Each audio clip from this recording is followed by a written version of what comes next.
Hello.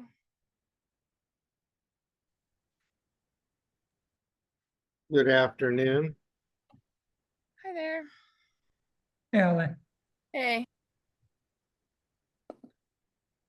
Colin, can I make you a co-host so you can let people in? Cool. yeah, it works with that.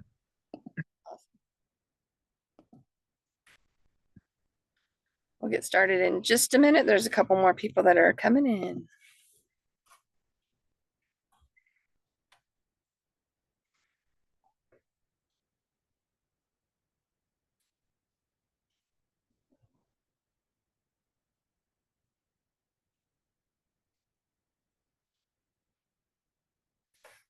Go ahead and make sure. Are we recording? Yes.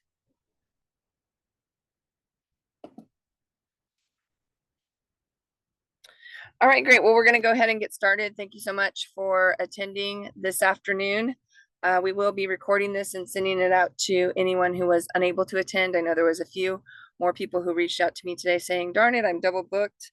So we will send this recording out. So today we're going to talk about protecting yourself and protecting your business. If you're not a business owner, that's okay. There's going to be plenty of information in here for you on a personal note. So stay tuned. My name is Holly Woods Gray, and I represent a company called Appreciation Financial and Women of Wealth. What we do is our niche market is we help educators retire with dignity. And then we also have a small team that works with business owners and others that are not in the school district. So one of the things that we are experts at, though, is helping teachers retire with the dignity they deserve, understanding their pension and making sure they have the right products in place to help them fill their income gap. So today, this is all about what you do with those assets, once you've accumulated them, and how to protect. So I'm going to go ahead and jump on into it. And if there is questions, you can put them in the chat. If I have time, I will get to them. If not, then we will get that answer out to you after the webinar is over. Now, if I can get my screen to move. There we go. So what do all of these business owners or self-employed people have in common? Yes, actors and musicians are oftentimes self-employed or business owners. So up here in the top left hand, this is Howard Hughes. He died at age 71 with a net worth of approximately $2.5 billion. Tupac, he died in 1976 at the age of 25, and he'd accumulated about 28 million. Princess died at the age of 36, 25 million. The Black Panther, if you're not speaking, please mute yourself.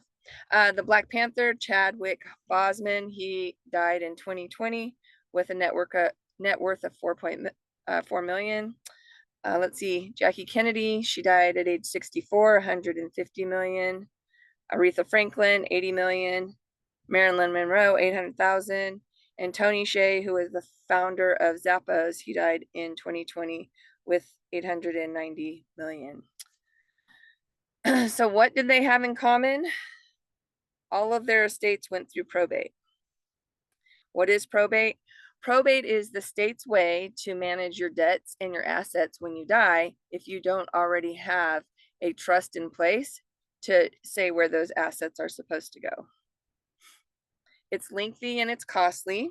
So Howard Hughes spent 34 years in probate laws in a couple different states. He paid 50 million to the state of Texas and 119 to the state of California. Tupac, he spent a year and 190,000. However, because he's in the music industry, he has continued lawsuits for 22 years. Aretha Franklin, took her 5 years for her 5 sons to eventually inherit her fortune. However, 7.8 of that went to back taxes and over $1 million in legal fees.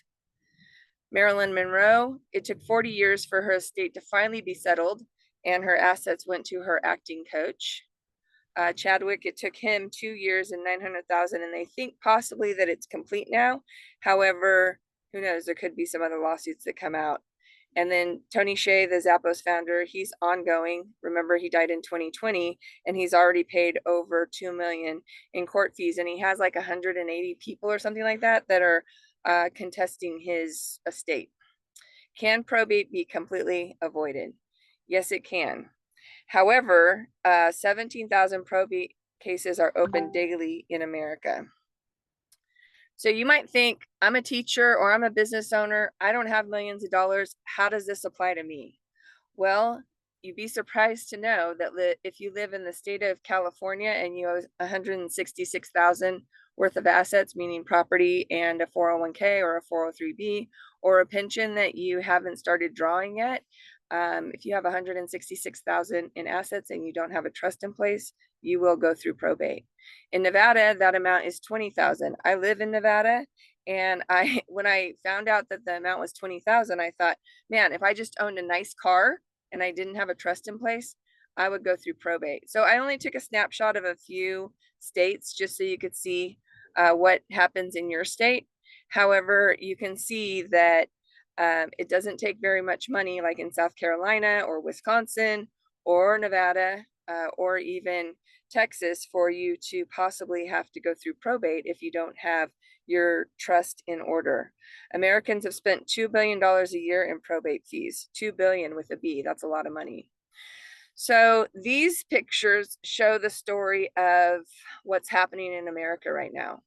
Every day, 11,200 baby boomers are turning 65, and that's going to continue well beyond 2030. However, each year, 4.1 million are turning 65. As a generation, this is how our money is broken down. Millennials, 13.3 trillion. The silent generation, 18.6. The Gen X, 46 trillion, and baby boomers, 68 trillion. Over the next 20 years, a large part of that 78 trillion will be passing on to people. And so do you want Uncle Sam to get that money and to get taxes and fees from that? Or do you want attorneys? Or do you want the state? Or do you want your family to get that? So that's what we're going to be talking about today, is how to make sure that you're protected.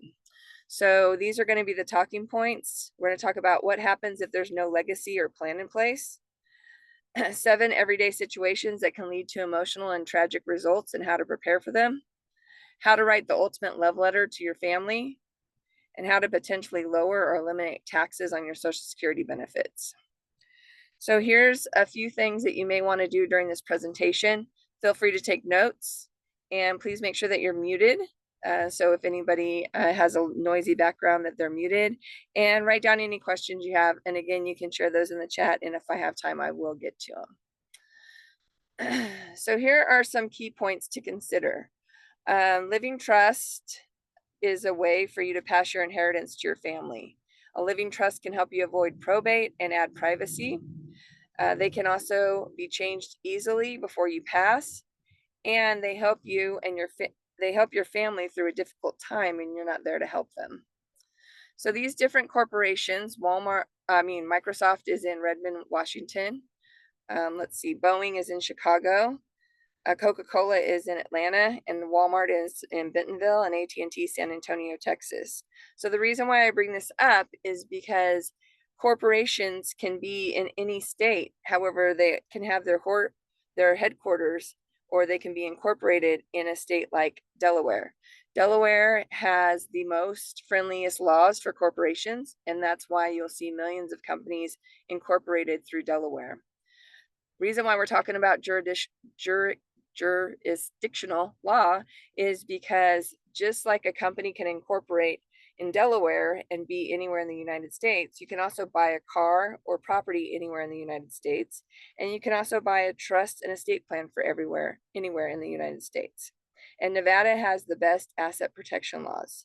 You can see that their 10th annual domestic asset protection state ratings here. Nevada was number 1 in the 10th annual and the 11th annual. And the reason why this is important is for this slide right here, because most people that do have a trust in place, they have this old type of trust. It's called a book trust. It was created in the 18th century, and 259 years later, not much has changed. However, there are other solutions out there. And what we're going to talk about today is what's called the estate plan. It's been around since 2011, and you can manage this trust or this e-plan, basically a digital trust, from the comfort of your own home. So here's 8 reasons that you want to own a Nevada trust. Number 1, flat one-time fee for documents because it's digital technology. You can easily have a healthcare power of attorney in place, financial power of attorney in place. You have access to a notepad, which is a day and time stamped note that you can send to an attorney or a compliance person if you have any questions. It helps you eliminate risks. As laws change, you can get updates by the touch of a button. Funding the trust is easy and only takes about 90 minutes, and you don't have to pay hundreds of dollars or your hourly rate at your attorney. You can simply go online and update it. Cost control, there's a one-time flat fee, and then there's $95 a year for you to have 24 access to attorneys, as well as in-house experts for any changes. And then Nevada law is the only state in the country that has codified all laws with the ability to have an e-signature. So it's great that you can fill out a lot of things online now. However, if you have to print it off and still get it notarized every time you make a change, that could be pretty difficult. So in this case, there's only 4 sheets you have to have notarized, and that's something that we can help walk you through. So again, I just want to reiterate these 3 points. The virtual trust includes a pour-over will, a medical and financial power of attorney. It can be updated annually as the laws change. There's some very big laws coming into place. One of them is the sunset inheritance rule. That's going to be changing in December 31st of 2025. Currently, the way that it works is if you and your spouse own assets, you can transfer up to 13.4 million per person to your heirs without having to pay federal inheritance tax. That is changing in 2025 or January 1st, 2026 to 5 million. Now that'll be adjusted a little bit for inflation, but those numbers haven't come out yet. Another thing to be aware of is the Secure Act 2.0 came into play a couple years ago now, and a lot of the retirement and distribution laws have changed. So when somebody passes away, if you have an IRA or a 403b or 401k and you pass that to your kids, then your kids now have to take that money out within 10 years. There's no way of making that last longer or making that change for them. So they could be paying a lot of money in taxes for that. And then the other great part about this being a virtual solution is that this vault allows you to store legal documents. And if you're a business owner, you have a trademark, you have any type of intellectual property. As a teacher, sometimes people create curriculum that is specific to their classroom. And so if they were to make that their own intellectual property, they would be able to keep that safe and sound in their digital vault, as well as a personal message to your family. You can do this either written or via video. It's pretty cool. So this is the online system. The company that we partner with is called Integrated Trust Systems. They've been around since 1985. And as I mentioned earlier, that this is the breakdown of costs. So since you're on this webinar, whether you were invited by me or an email or somebody else on our team, this is the information as far as how much it costs. The initial consultation is typically $2303. There's a one-time attorney fee of $500 and then a one-time advisory fee of $300. However, if you look at the costs of trusts and attorney fees, they're usually, depending on what state you're in, they can be anywhere from $3,000 to $10,000. Now you can get one online for a little bit less, but you definitely want to make sure that you pay what you get what you pay for. And sometimes, putting a little bit extra out to make sure that your family is protected is a really great way to make sure that they don't have that hassle after you're no longer here to help them. I had a client that I sat down with and showed them this digital trust, and they brought their book trust out to me, and I opened it up, and their deed and a bunch of other financial papers were in the front of it, but the deed had never been filed in the trust name, so it wasn't part of the trust. That trust was not funded, even though those documents were in the front sleeve of it. So definitely want to make sure that if you do have a trust, that it is funded and it's funded properly. And this is a great way to do it.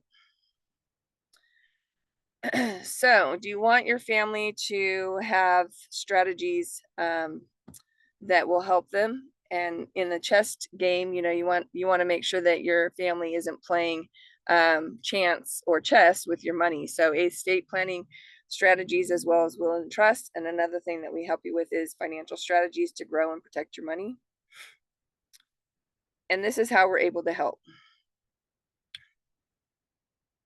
So this is the amount of people that have a will. A will is great. However, it doesn't keep you out of probate. It just tells you once your debts are paid, it does tell you your family how you want that separated out. If you have jewelry or china or something like that, a will is great to designate that. However, a trust will keep you out of probate, meaning that your family can pay back your debts the way that they see fit instead of the way the state sees fit. And only about 17% of families have trusts set up. And these are the findings. Nearly half of all respondents believe estate planning is only for the ultra rich, and most people don't need it. 25% have not spoken to their families because they don't like to think about their own death. 49% say their assets aren't worth enough to consider an estate plan. But remember that earlier slide where I showed you that some states it's as little as 15,000, 20,000, 25,000 in assets will put your estate in probate. 61% say a will is enough to meet their estate-related needs. 35% have experienced or know someone who has experienced a family conflict as a result of not having an estate plan or comprehensive will. And 46% of Americans say they are interested in learning more about estate planning. So here we go. Why might you and your family need an estate plan? Now, remember earlier on one of those slides, I said I was going to talk about 7 reasons why you might need an estate plan. So this is that part of the presentation. So these are some everyday scenarios. The first scenario is a couple gets into a car accident. Their adult children are called and they rush to the hospital.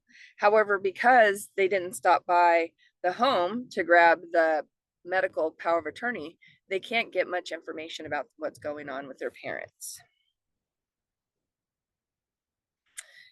So when you think about it, let's just say Joe here and his sister Sarah and Susie come to the hospital. They don't hear anything about what's happening with their parents because they don't have a way to get in touch with the medical directive. Now, sometimes hospitals make mistakes. I witnessed this whenever my mom was in the hospital before she passed away. She had a do not resuscitate order in her file, and the doctor resuscitated her anyway. And so in some instances, that can be a huge lawsuit waiting to happen for a hospital or a doctor. However, us having that medical directive in her file was something that was very important to her. So we wanted to make sure that was the case. Also, all of her adult children did know what to do. But if your adult children or you have a hard time talking about your own mortality with your children, you want to make sure you have that medical directive. And especially if you're single, especially if you have children that are in college. Let's say you have a son or daughter that's over the age of 18 and they're in college. You want to make sure that they have a medical directive in place, because if they were to get into an accident and you rush to the hospital to help them, if they're over the age of 18, by law, the hospital is not allowed to give information to you. So you want to make sure that your adult children are also taken care of in that situation. If that would be a concern to you, then make sure you write down any questions you might have about that. The second scenario is the death of parents using beneficiary designation. Now, most people know about beneficiary designation because this is something that your financial professional will sit down with you. Let's say you have a life insurance policy, or if you're a teacher, you have your pension, something that you definitely want to keep in mind and make sure that you have your beneficiaries set up for. This is just saying, I want 50% to go to, I want 100% to go to my husband, but if something happens to my husband, I want it to go 50-50 between my children. So if you have a death of a parent, you can see here that dad disappeared from the picture and you're using beneficiary designation. That's okay. Your beneficiary, which is usually going to be his wife, will get the assets. However, what happens if not only does dad get in that accident, but also mom gets in the accident? And what if they can't determine who died first? Or what if mom died before dad and there's no contingency beneficiary in place? And then the third scenario in this part is, what if not only mom, dad, but also their son was with them? And now the beneficiary passes away and your two grandkids are now written out of that designation because his wife wasn't on the beneficiary designation, he was. So this is something that you want to make sure that you have set up correctly so that you don't disinherit your grandchildren. If that would be a concern for yours, make sure you make a note about that so we can talk about it later. All right, joint tenancy. What does that mean? Well, that means mom and dad want to start getting rid of their assets while they're still alive. That can be a great tax advantage for their children. So we have mom, dad, and their daughter here with her husband and their two children. Dad and mom decide that they're going to put their daughter on their house with them. What happens if that parent also decides that they're going to put the child on a bank account? Sometimes that happens, like whenever your parents start aging, they want you to be able to take care of their medical needs or whatnot. But if you have your name on their bank account and they have a couple $100,000 in that account, or your name is on the house and you have a falling out with your husband, then what happens? A divorce can force parents to refinance and can be a potential loss of assets going to their their daughter and their grandkids because of the fact that a divorce happens. All an attorney has to do is a deed search and they can find whose name is on what property. And a very easy, simple divorce could turn into something that is very costly to this family and to the legacy that the parents want to leave for his or her daughter and their grandchildren. Another thing that could happen is a lawsuit. So let's say mom and dad decide to put the house and the cash assets, part of it, in the daughter's name, and they get into a lawsuit. Something happens where they get into a car accident, nobody dies, but somebody gets hurt, and now there's a lawsuit against the parents, or against, if it's a scenario where the daughter gets into an accident. Well, your car insurance covers so much. However, let's say there's another $100,000 that's outstanding, or a $500,000 that's outstanding. That could definitely change the retirement of your parents if you're not properly protected.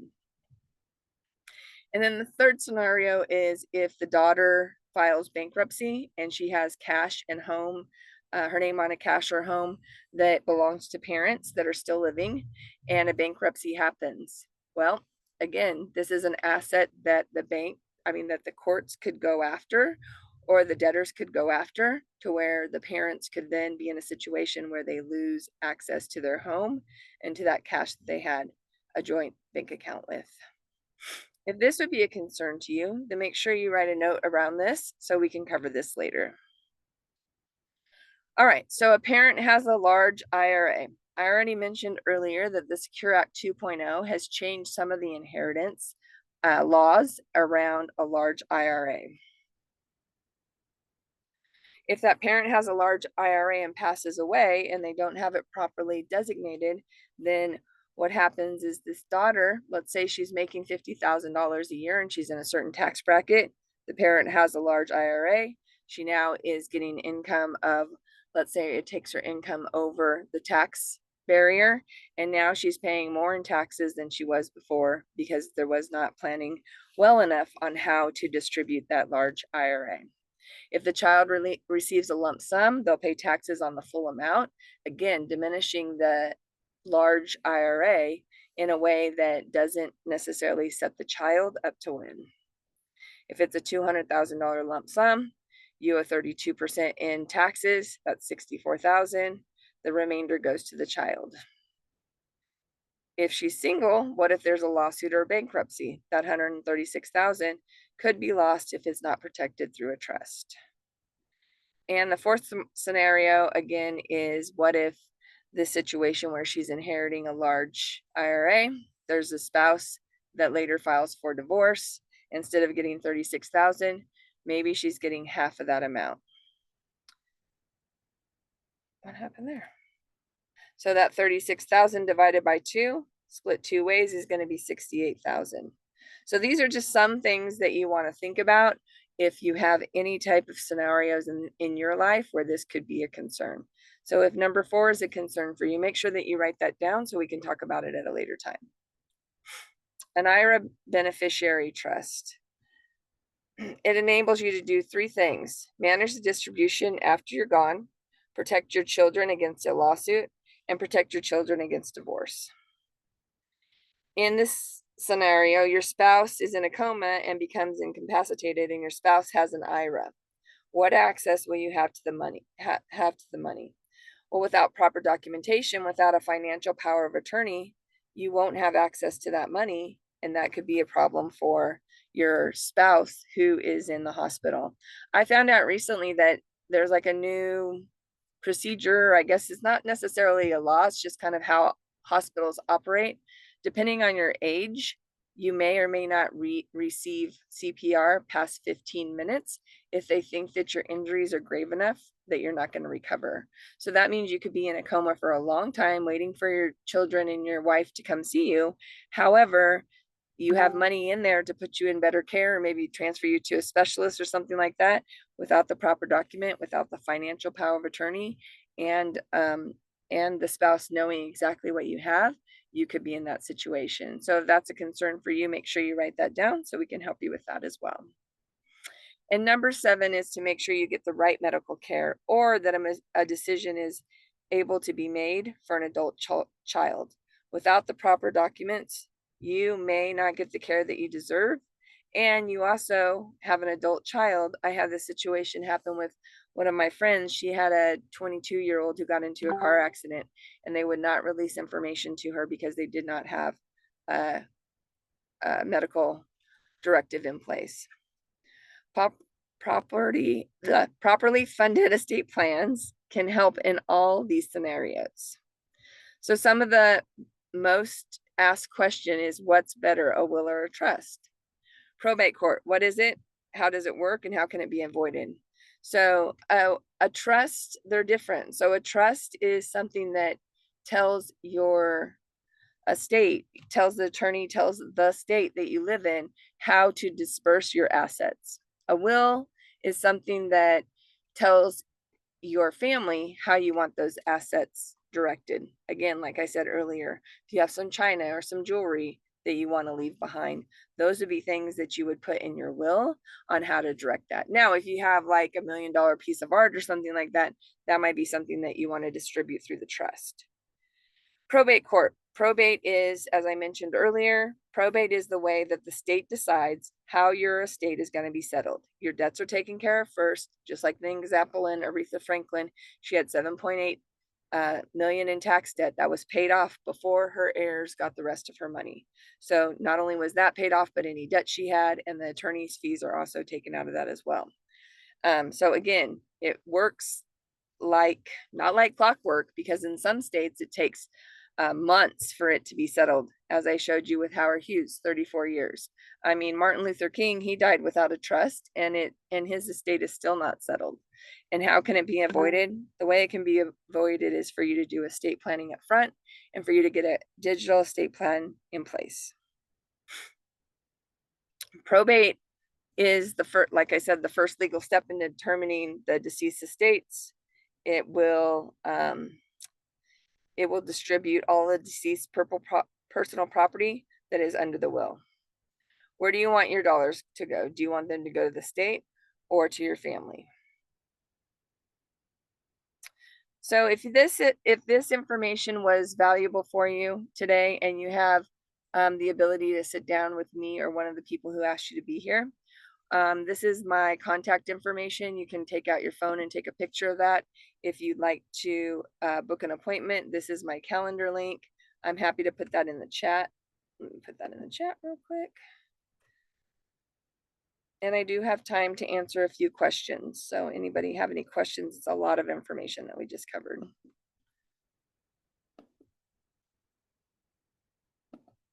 All right, let me put this in the chat so it's easy to grab.